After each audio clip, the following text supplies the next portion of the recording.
¿Acaso el aire de Sevilla en junio ya no era lo suficientemente denso como para ahogar las esperanzas antes incluso de cruzar un umbral? Lucía Ramos se abanicaba con la carpeta de cartón desgastada, sintiendo cómo el sudor comenzaba a perlarle la frente bajo el flequillo castaño claro. Dentro, la oficina de la Junta de Andalucía era un hervidero de murmullos. El chasquido impaciente de los teclados y el zumbido asmático de un aire acondicionado que luchaba una batalla perdida contra el bochorno de la calle. Las sillas de plástico naranja, dispuestas en hileras disciplinadas, parecían absorber la energía de quienes esperaban, dejando solo un residuo de resignación. Lucía apretó la carpeta contra su pecho. Contenía todos los papeles, fotocopias compulsadas, declaraciones juradas y hasta una carta de recomendación de su antiguo profesor del ciclo formativo. Su pasaporte a un futuro ligeramente menos precario, una beca para un curso de especialización en atención sociosanitaria. Un papel que significaba la diferencia entre seguir encadenando trabajos temporales mal pagados o aspirar a una estabilidad que en su casa, en el corazón del Polígono Sur, sonaba a quimera. Número 47, ventanilla 3. La voz metálica del altavoz la sobresaltó. Era su turno. Con el corazón encogido se levantó, sintiendo las piernas como si fueran de plomo. Detrás del mostrador de la ventanilla 3, un hombre de unos 40 y tantos años, de piel aceitunada y cabello negro cortado con precisión militar, levantó la vista de su pantalla. Su traje era impecable, de un gris marengo que parecía absorber la poca luz del lugar. Una placa en su solapa rezaba Karim Benjelloun, gestor administrativo. Sus ojos oscuros, enmarcados por unas gafas de montura elegante, la recorrieron de arriba abajo con una lentitud que a Lucía se le antojó ofensiva. No había calidez en su mirada, solo una evaluación fría, distante. «Buenos días», murmuró Lucía, depositando la carpeta sobre el mostrador. Su voz apenas fue un susurro. Karim Benjelloun no respondió al saludo. Tomó la carpeta con la punta de los dedos como si manipulara un objeto contaminado. La abrió y comenzó a hojear los documentos con una parsimonia exasperante. El silencio se estiró, tenso, roto solo por el zumbido del aire y el teclear lejano. Lucía se mordió el labio inferior, intentando controlar el temblor de sus manos. Finalmente él levantó la vista, una ceja ligeramente arqueada. «¿Lucía Ramos?» «Sí, soy yo. ¿Solicita usted la beca de formación para el curso de...?» Consultó un papel con deliberada lentitud. «Técnicas avanzadas en geriatría». «Sí, esa misma». Los ojos de Karim se entrecerraron levemente. «¿Está usted segura de que cumple todos y cada uno de los requisitos estipulados en la convocatoria, señorita Ramos? Porque su situación, a primera vista, y permítame la franqueza, parece peculiar». El estómago de Lucía dio un vuelco. «¿Peculiar? ¿A qué se refiere? He traído toda la documentación que se pedía». Karim esbozó algo que pretendía ser una sonrisa, pero que no alcanzó sus ojos. Era más bien una mueca de suficiencia. «La documentación es una cosa, señorita Ramos, la idoneidad del perfil es otra, y en esta administración somos muy escrupulosos con el dinero público, ¿comprende? No podemos permitir que se desvíe ni un céntimo de su propósito». Cada palabra caía como una losa sobre Lucía. Sentía la sangre agolpársele en las mejillas. No era la primera vez que su origen humilde, su forma de vestir sencilla o quizás su acento de barrio le granjeaban miradas condescendientes, pero nunca se había sentido tan directamente cuestionada, tan sospechosa. «No entiendo qué quiere decir con mi perfil», logró articular, la voz teñida de una incipiente indignación que luchaba por reprimir. «Soy una ciudadana como cualquier otra, con derecho a solicitar una ayuda si cumplo los requisitos. Y los cumplo». Karim Benjelloun se reclinó ligeramente en su silla, sus dedos tamborileando sobre el mostrador. «Mire, jovencita», comenzó, y ese jovencita fue como una aguja clavándose en la piel de Lucía. «Aquí vemos muchos casos. Mucha gente que intenta, bueno, digamos que no siempre con la mejor de las intenciones. Personas que creen que el Estado es una especie de cajero automático». Lucía apretó los puños bajo el mostrador. Sentía cómo la impotencia comenzaba a transformarse en una rabia fría. «Yo no soy de esas personas. Necesito esta beca para estudiar, para tener un trabajo digno. He trabajado muy duro para conseguir los requisitos académicos». «El esfuerzo es loable, por supuesto», concedió Karim con un tono que lo hacía sonar aún más insultante.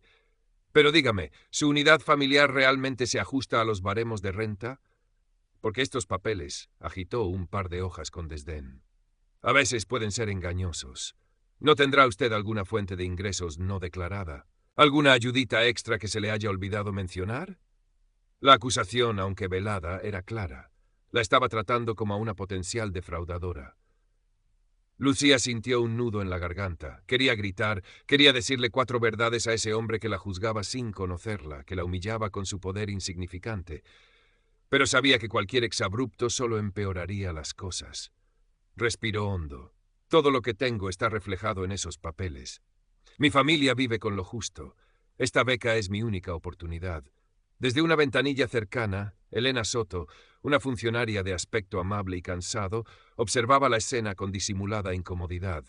Desvió la mirada cuando sus ojos se cruzaron con los de Lucía, pero ésta pudo ver la simpatía fugaz en ellos antes de que volviera a concentrarse en su propia pantalla. Karim Benjeyún suspiró con teatralidad.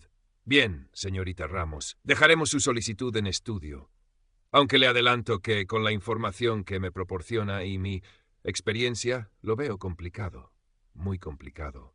Era una sentencia.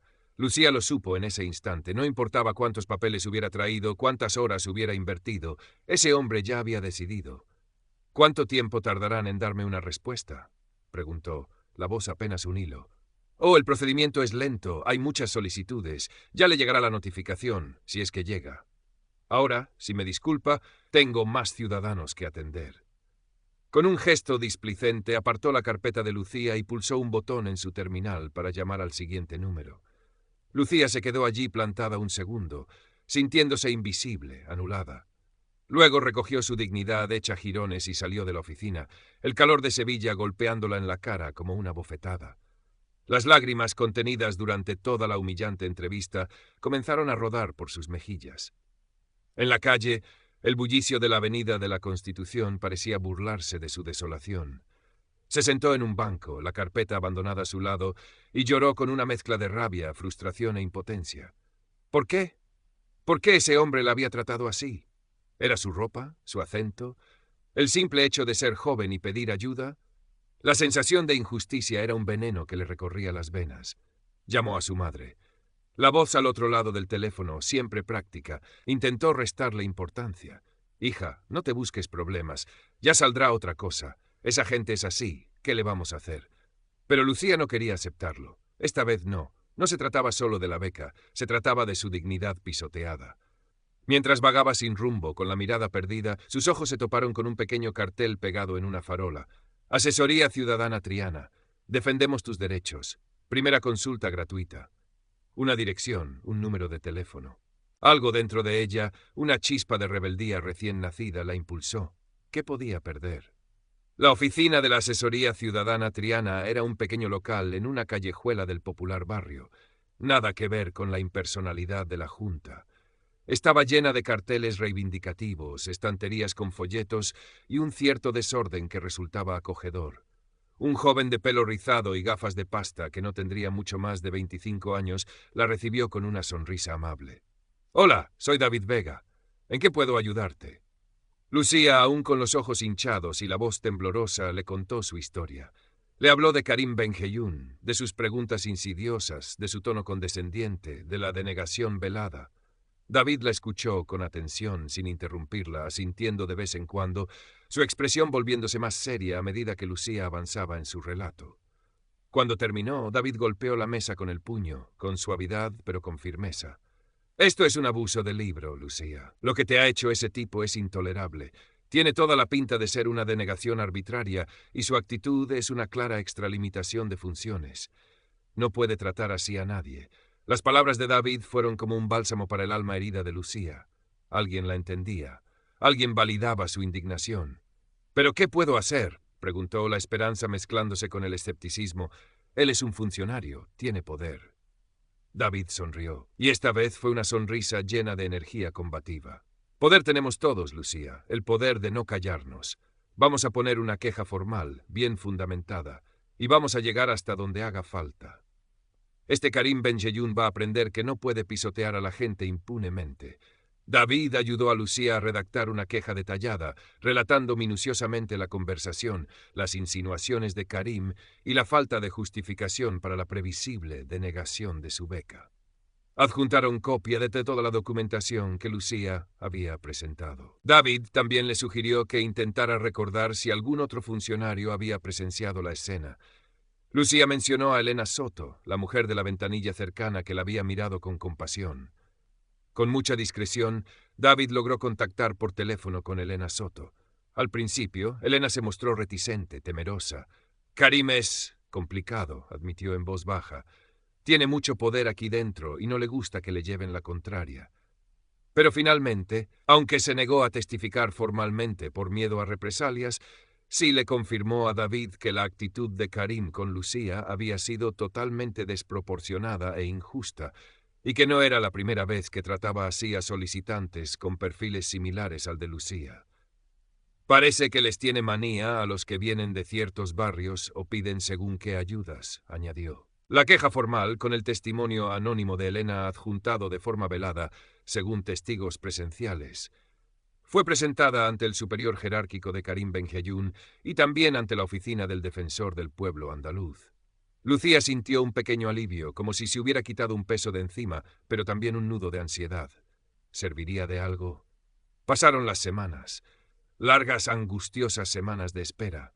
Lucía intentaba seguir con su rutina, buscando algún trabajo temporal, pero la sombra de Karim Benjayún y la injusticia sufrida la perseguían.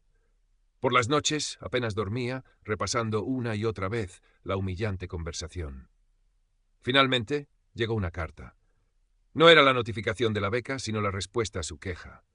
Un folio con el membrete oficial de la Junta, redactado en un lenguaje burocrático impenetrable, que venía a decir, en resumen, que se había tomado nota de su escrito, que se recordaría al personal la necesidad de mantener un trato correcto con los ciudadanos, y que, tras las indagaciones pertinentes, que Lucía dudaba se hubieran realizado con rigor, se consideraba que el funcionario en cuestión había actuado dentro del marco de sus competencias y aplicando la normativa vigente. Un folio con el membrete oficial de la Junta, redactado en un lenguaje burocrático impenetrable, que venía a decir, en resumen, que se había tomado nota de su escrito, que se recordaría al personal la necesidad de mantener un trato correcto con una bofetada. Otra más. La administración cerraba filas, protegiendo a uno de los suyos. La frustración de Lucía se convirtió en una desesperación helada. David, al leer la carta, apretó los dientes. «No nos vamos a rendir, Lucía», dijo con voz sombría. «Si el sistema no funciona por dentro, tendremos que hacer ruido por fuera». Una mañana, mientras Lucía ayudaba a David a organizar unos archivos en la pequeña oficina de la asociación, él la miró fijamente. «Conozco a una periodista de un medio digital local, La Voz del Guadalquivir. Son gente seria, comprometida con las historias de injusticia social. ¿Qué te parecería contarles tu caso?» A veces la única forma de que esta gente reaccione es con la presión pública. La idea aterró a Lucía. Exponerse así, que su nombre y su historia salieran en un periódico, y si Karim tomaba represalias mayores, y si la gente de su barrio la juzgaba. El miedo la paralizó. «No sé, David. Me da mucho miedo. Soy una don nadie. ¿A quién le va a importar mi historia?» David le tomó la mano. «Tu historia importa, Lucía. Le importa a cualquiera que crea en la justicia. Y no estás sola. Yo estaré contigo en cada paso. Piénsalo. No tienes que decidirlo ahora». Esa noche Lucía apenas durmió. Las palabras de David resonaban en su cabeza. Recordó la mirada de Karim, su sonrisa condescendiente, la sensación de ser aplastada, y luego recordó la chispa de esperanza que había sentido cuando David le dijo que podían luchar. ¿Iba a dejar que el miedo la venciera? ¿Iba a permitir que esa injusticia quedara impune, que ese hombre siguiera humillando a otras personas como ella? A la mañana siguiente llamó a David. «Lo haré», dijo, la voz firme, aunque por dentro temblaba. «Contaré mi historia». La periodista de La Voz del Guadalquivir, una mujer joven llamada Clara Rivas, escuchó a Lucía con la misma atención y empatía que David.